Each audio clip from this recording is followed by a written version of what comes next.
இன்னைக்கு இருக்க டேரக்டர்ஸ் யாரும் விஸ்காம் படிச்சுட்டு வந்து படம் எடுக்கிறது இல்லை, ஆக்டர்ஸ் யாரும் விஸ்காம் படிக்கிறது இல்லை. இப்போ அசிஸ்டன்ட் டேரக்டராக இருந்தால் அதுக்குள்ளே அரசியல் போயிட்டான். நீ வந்து விஸ்காம் எடுத்தா நீ மூவிஸ்குள்ளே போகலாம் அப்படிங்கிறது வந்து மித்து தான்.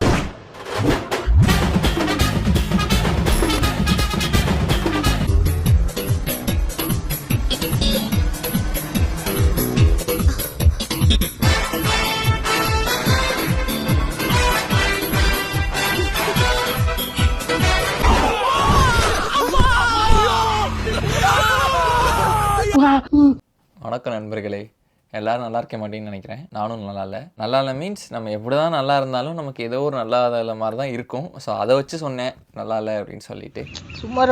இந்த வீடியோ ஸ்டார்ட் பண்ணுறதுக்கு முன்னாடி இந்த வீடியோக்கு ஒரு 5000 லைக்ஸ் வந்துச்சுன்னா அடுத்து இதே மாதிரி என் வாழ்க்கையில் நடந்த விஷயங்கள் நான் உனக்கு சொல்லுவேன். வீடியோக்குள்ளே போகலாமா?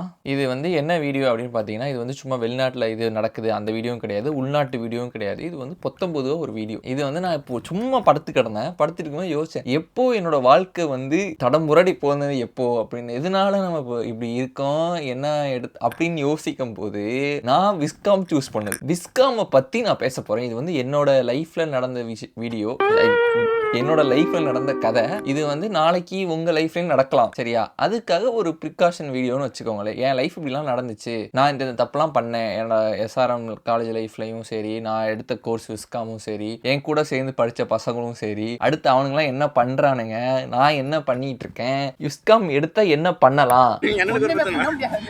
நான் வந்து விஸ்காம் எடுத்ததுக்கு முக்கியமான காரணம் வந்து, நான் மேக்ஸில் கொஞ்சம் வீக்கு. நான் 12th வந்து மேக்ஸ் கம்மியான மார்க் தான் எடுத்தேன். சரி, விஸ்காம் எடுத்தோன்னா நமக்கு கொஞ்சம் மேக்ஸ் இருக்காது அப்படின்னு கேள்விப்பட்டு ஃப்ரெண்ட்ஸ்லாம் சொன்னானுங்க. எங்கள் ஏரியாலே ஒருத்தன் விஸ்காம்லாம் எடுத்திருந்தான். அவனை முதல்ல வெட்டணும்டா. அவன்கிட்ட நான் வந்து ஃபோன் அடித்து கேட்டேன், விஸ்காம் வந்து எங்கள் வீடே குடும்ப அரசியல் காரணமாக வீட்டை எதுக்குறாங்க என்னை விஸ்காம் எடுக்கிறதுக்கு, நீ சொல்லுடா விஸ்காம் படித்தா வேலை கிடைக்குமாடா அப்படின்னு சொன்னதுக்கு நான் என்ன சொன்னா தெரியுமா, அதெல்லாம் எடுறாமரு நல்லா வேலை கிடைக்கும்னா சொன்னான். அவன் வந்து இந்த ஏவிஎம் உலக உருண்டை இருக்குல்ல, அதுல அந்த இப்போ அந்த ஏவிஎம் ஸ்டூடியோ கிடையாது, பட் அவன் அங்கக்குள்ள ஏதோ ஒரு காலேஜ் இப்போ ஓப்பன் பண்ணியிருக்காங்க. அந்த டைம்ல ஓப்பன் பண்ணியிருந்தாங்க ஒரு விஸ்காம் காலேஜ். அவன் அங்கே விஸ்காம் படித்தான். அதெல்லாம் கிடைக்கும்டாமரு. நானே நிறைய கான்டாக்ட்ஸ்லாம் வச்சு நானும் சினிமாட்டோகிராஃபர் அந்த மாதிரி. எனக்கு அந்த மூவிஸ் அதெல்லாம் எனக்கு அந்த அளவுக்கு நாலேஜ் கிடையாது. எனக்கு வந்து மேக்ஸ் இருக்கக்கூடாது.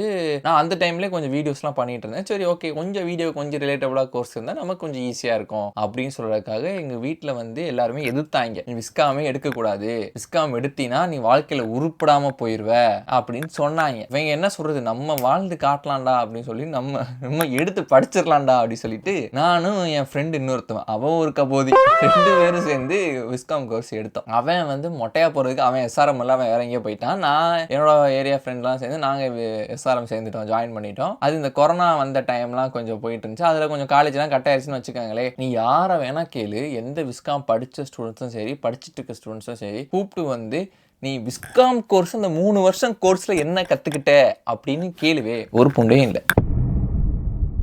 எனக்கு தெரிஞ்ச வரைக்கும், என் அறிவு கெட்டின வரைக்கும் அப்படி. சத்யாலாம் அப்ப அமைதியா தான் இருப்பான். யார் எப்படி வேணா போயிட்டு போட்டோம். இதுல தியரி கிளாஸஸும் இருக்கும், பிராக்டிகல் கிளாஸ். இதுல நாங்க என்ன கத்துக்கிட்டோம் அப்படின்னு கேட்டீங்கன்னா ஒண்ணுமே கிடையாது. விஸ்காம்ல 3 வருஷம் சொல்லி கொடுத்தத ஒரு வாரத்துல 5 நாள்ல யூடியூப்ல இருந்து நீ கத்துக்கலாம். போட்டோகிராஃபி, கிரீன் மேட்ல எப்படி அந்த கிரீன் அப்ளை பண்றது, குரோமாக்கி எப்படி அப்ளை பண்றது, அதாவது அந்த கிரீன் மேட் வீடியோஸ் பார்த்திருப்பீங்களா, அதுல வந்து கிரீன் மேட்ல எடுத்துட்டு எப்படி வீடியோ எடிட் பண்ணும்போது கிரீன் மேட் இல்லாம பின்னாடி இந்த பெரிதவங்கள வர மாதிரி இந்த இதெல்லாம் எப்படி பண்றது, சரியா? இது 2 எனக்கு தெரிஞ்சு. அப்புறம் மாற்றி ஹிஸ்டரி ஆஃப் சினிமா, எப்படி படம் எடுத்தாங்க, என்னென்ன நல்ல படங்கள் இருக்கு, அது போ நீ ஒரு ஷார்ட் ஃபிலிம் சைன் போகணும். நீ வந்து விஸ்காம் எடுக்கிறதுக்கு முக்கியமான காரணம் என்னன்னு நீ நினைக்கிற, அதை சொல்லு பார்ப்போம். வேற ஏதாவது ஆடோ, மூவியோ, சினிமாவோ இது சம்பந்தமா போகணும் அப்படின்னு சொல்லி தானே நீ விஸ்காம் எடுப்ப. நான் அப்படி எடுக்கல, பட் அங்க வந்ததுக்கப்புறம் தெரிஞ்சு எல்லாரும் அந்த மோட்டிவ்ல தான் எடுத்திருக்காங்க, விஷுவல் கம்யூனிகேஷன் அப்படி சொல்லி. அந்த டைம்ல அந்த பைக் பிளாக்ஸ் எல்லாம் பண்ணிக்கிட்டு இருந்தேன். நான் அவனுக்கு லூசு பண்ண மாதிரி ஹெல்மெட் போட்டுட்டு காலேஜ் ஆடிட்டோரியத்துல தெரிஞ்சேன்டா, எவ்வளோ கிரிஞ்சா இருந்திருக்குன்னு பார்த்து அப்படி ஓடிட்டு இருந்த காலங்கள் அந்த காலங்கள். இது வந்து எந்த போலாம்னா எதுலையுமே போக முடியாது. அப்புறம் ஏன் விஸ்காம் எடுக்கலாம்னா அது சும்மா, ஏன்னா அந்த டைம்ல இருந்தே இந்த பிரகாஷ் ராஜ் இருக்கட்டும், விஜயா இருக்கட்டும், சூர்யா, அந்த மாதிரி எனக்கு தெரியல கரெக்டான ஆக்ட்ரஸ் நேம்லாம், அவங்கலாம் வந்து விஷுவல் கம்யூனிகேஷன் படிச்சாங்க, சினிமாவில் இருக்காங்க. நம்மளும் விஷுவல் கம்யூனிகேஷன் படிச்சோம்னா சினிமாவில் இருக்கலாம், மூவிஸ்ல நடிக்கலாம், ஆர்ட் ஷூட் பண்ணலாம், சீரியல் ஏதோ சம்திங் பண்ணலாம். எல்லாருமே மோஸ்ட்லி 50% பீப்புள்ஸ் வந்து அப்படி பண்ணியிருக்காங்க அப்படின்னு சொல்லிட்டு நமக்குள்ளே ஒரு மனப்பிரமை. இதனால விஸ்காம் எடுத்து நம்ம அதுக்குள்ள போகலாம் அப்படின்னு நீங்க நினைப்பீங்க. ஆனா ரொம்ப யதார்த்தமான உண்மை என்ன தெரியுமா, இப்போ என் கிளாஸ்ல வந்து இப்போ வீடியோ அதாவது மீடியா சம்மந்தமாக யூடியூப் சம்மந்தமாக அந்த மாதிரிலாம் பண்ணுறதுன்னா இப்போ நான், அதுக்கப்புறம் சத்யா, அப்புறமாட்டி ஆண்டிடாட், இவங்க நாங்கள் 3 பேருமே வந்து காலேஜ் ஜாயின் பண்ணுறதுக்கு முன்னாடி இருந்தே வீடியோ போட்டுக்கிட்டோம். சத்யாவும் அதுக்கு முன்னாடி போட்டுக்கிட்டு இருந்தான்.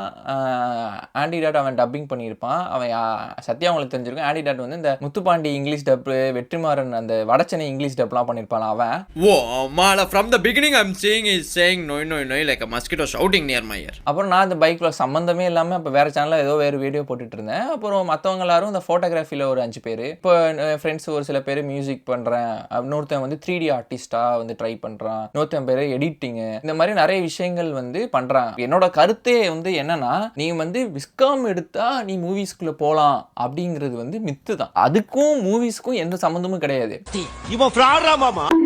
இப்போ சத்யாவுமே வந்து விஸ்காம் எடுத்தனால அவன் வீடியோ கிரியேட் பண்ண ஸ்டார்ட் பண்ணல. நானுமே விஸ்காம் எடுத்தனால வீடியோ கிரியேட் பண்ண ஸ்டார்ட் பண்ணல. ஆண்டிடாட்டுமே அதுக்காக வீடியோ எடுக்க ஸ்டார்ட் பண்ணல. அதனால விஸ்காம் எடுத்தாலே நம்ம வீடியோ மீடியா பண்ணலாம், யூடியூப் பண்ணலாம், இல்லை படத்தில் நடிக்கலாம், ஏதோ ஒரு கிரியேட்டர் ஏதோ ஒன்று பண்ணலாங்கிறது வந்து ஃபேக்ட் கிடையாது. அப்போ எதுக்கு ப்ரோ விஸ்காம் எடுக்கணும்? விஸ்காம் எதனால் இப்படி இருக்குங்கிற சிம்பிளாக சொல்கிறேன். One and only contacts. என் கிளாஸில் இப்போ வந்து ஃபோட்டோகிராஃபரையும் எனக்கு தெரியும், ஒரு டேரக்டர் ஆஸ்பைரிங் டேரக்டர்னா அவன் டேரக்டர் ஆக போகிறான், அவனையும் எனக்கு தெரியும், ஒரு நடிக்க ஒருத்தன் சான்ஸ் கேட்டு இது பண்ணிட்டு இருப்பான், அப்போ அவனே எனக்கு தெரியும். இப்போ ஏதாச்சும் ஹெல்ப் நடி இது நம்ம இது மாதிரி ஆடிஷன் போனால் எங்கடா போகிறது அப்படின்னு ஒருத்தன் கேட்கலாம். இந்த மாதிரிடா நானும் கூட அசிஸ்டன்ட் டேரக்டர் ஜாயின் பண்ணிக்கிறேன்டா, ஒரு சில ஷார்ட் ஃபிலிம்ஸ் நம்ம பண்ணலாம்டா, ஏன்னா ஓன் ஷார்ட் ஃபிலிம்ஸில் ஏதாச்சும் சான்ஸ் இருந்தால் கொடுறான், நான் நடிக்கிறேன்டா. இந்த கான்டாக்ட்ஸ் தான் விஸ்காமில் கிடைக்குமே தவிர, நீ விஸ்காம் படித்தனால உன்னால் டைரக்டர் ஆக முடியும்னா அது ரொம்ப டைரக்டரோ இல்லை சினிமாலேயோ உன்னால் வர முடியுங்கிறது ரொம்ப மித்து தான். அதில் வந்து எனக்கு 1% கூட அதில் நம்பிக்கை கிடையாது. கான்டாக்ட்ஸ் கிடைக்கும் அவ்வளோமே தவிர, இன்னைக்கு இருக்க டைரக்டர்ஸ் யாரும் விஸ்காம் படிச்சுட்டு வந்து படம் எடுக்கிறது இல்லை, ஆக்டர்ஸ் யாரும் விஸ்காம் படிக்கிறது இல்லை. எனக்கு தெரிஞ்சு விஜய் சேதுபதி சாரோட பையன் சூர்யா வந்து விஸ்காம் தான் லோயலில் படித்தான் நான் கேள்விப்பட்டேன். என் பேட்சுக்கு ஒரு பேட்சும் என்னமோ என் பேட்ச் தான். கான்டாக்ட்ஸ் கிடைக்கும் நான் உனக்கு சொன்னேன். அது வந்து எப்படி கிடச்சிருக்குன்னா, இப்போ லோயலால் படித்த அதே விஸ்காம் பசங்க அந்த வீடியோ கிரியேட் பண்ணிட்டு இருந்த பசங்க இப்போ ஒரு சில மூவிஸ்லாம் பண்ணுறாங்க. நடு சென்டர் இந்த பேஸ்கெட் பால் படம், அதுக்கு முன்னாடி வந்த ஒரு படம், அவங்க ஃப்ரெண்ட்ஸ்க்கெலாம் நடிக்க கூப்பிட்டு எனக்கு ஹாப்பி தான். நான் அவன் கிளாஸில் இருந்தாலும் அந்த பையன் கிளாஸில் இருந்தாலும் நானுமே நடிச்சிருப்பேன் என்னை கூப்பிட்டுருந்தாலும். எனக்கு அதுலனா சந்தோஷம் தான். இதா ஜெலஸாக நான் சொல்லலை, அந்த லோயலா காலேஜில் இருந்தவங்க நல்லா நடிக்க வச்சுட்டாங்க அப்படிங்கிறது நான் சொல்லலை. சூர்யா சேதுபதி அந்த பையன் வந்து இப்போ அந்த பேட்சில் இருந்தனால அந்த பேட்ச் பசங்க நடிக்கிறானுங்க. இதே இப்போ 2 வருஷம் கழிச்சு வேற யாருமே அந்த பேட்ச் இல்லைன்னா, அந்த பேட்சில் போன 70 பேருக்கும் அந்த கான்டாக்ட் பெரிய மீடியா லெவலில் கிடைக்குமா அப்படிங்கிறது எனக்கு கேட்டால் ஒரு டவுட்டு தான். ஸோ அதுக்காக சொல்கிறேன். இப்போ என் கிளாஸ்லேயே எவனோ ஒருத்தவன் சினிமாவில் நடிக்க போகிறான்னா, ஓகே ஏதோ கொடுப்பானா எனக்கு தெரியல, ஏதோ கொடுத்தோன்னா நம்ம என்ன பண்ணுவோம், சரி ஓகேடா நடிக்கிறேன்டா அப்படின்னு சொல்லி 2-3 நாள் நடிச்சுட்டு வருவோம். என்ன கோர்ஸ் படித்தாலும் நீ படம் எடுக்கலாம், அதான் உண்மை. ஆனால் விஸ்காம் படிச்சுட்டு உன்னால் வேறு ஏதாவது ஒரு வேலைக்கு போக முடியுமான்னு கேட்டால் அது உன்னோட ஸ்கில்லை பொறுத்து. மேபி இப்போ 3D ஆர்டிஸ்ட்டாக இருக்க, எடிட்டராக இருக்கீங்கன்னா நீ அந்த மாதிரி பண்ணலாம். எனக்கும் விஸ்காம் ரிலேட்டடாக வேலை கிடச்சிச்சு. பட் வந்து எவ்வளோ நாளைக்கு அப்படிங்கிறது எனக்கு தெரியல. இப்போ எல்லாரும் வந்து இந்த சோஷியல் மீடியாவில் எல்லா இந்த ரியல் எஸ்டேட் ஓனர்ஸாக இருக்கட்டும், ஹோட்டல் ரெஸ்டாரண்ட் ஓனராக இருக்கட்டும், இல்லை அந்த மாதிரி இருக்கவங்கலாம் இப்போ ரீசெண்டாக வீடியோ போட்டுட்ருக்காங்க சோஷியல் மீடியாவில். அவங்களுக்குன்னு தனியாக ஃபேன் பேஸு.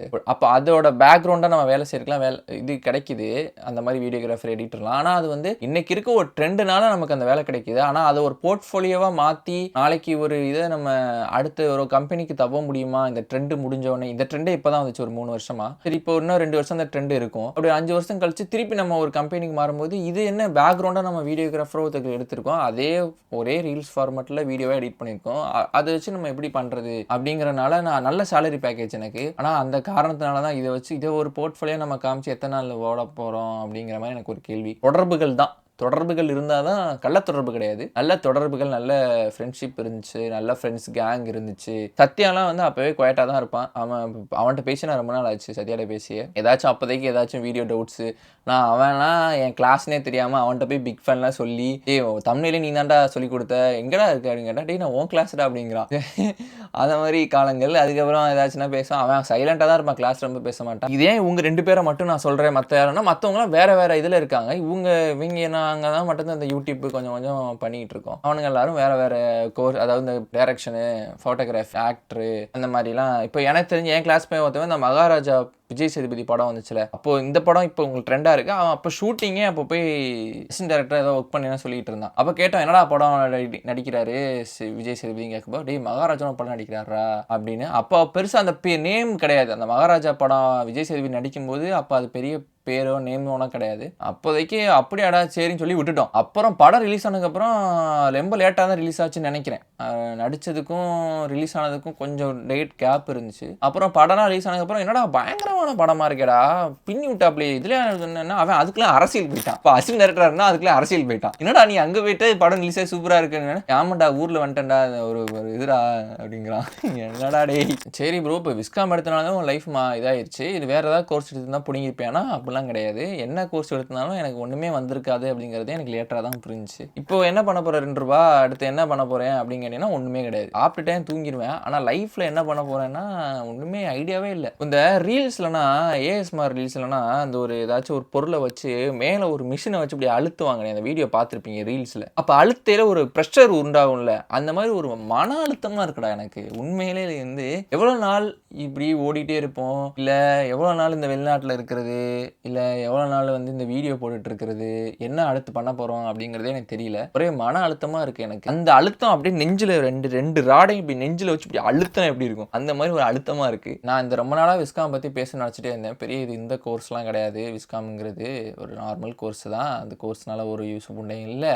இது நாளைக்கு உங்கள் பையனோ உங்கள் தங்கச்சியோ தம்பியோ எடுக்க போகிறான்னா அவனை பார்த்து சுதாரணமாக எடுக்க சொல்லுங்கள் அப்படிங்கிறதுக்காக தான். அது ஏதாச்சும் உங்களுக்கு கரெக்டாக புரிஞ்சிச்சுன்னா கமெண்ட் செக்ஷனில் வந்து புரியாதவங்களுக்கு எக்ஸ்பிளைன் பண்ணுங்கள். ஏன் உயிரை போட்டு வாங்காதீங்க. சரி ரொம்ப பேசிட்டேன். அடுத்த வீடியோவில் பார்ப்போம்.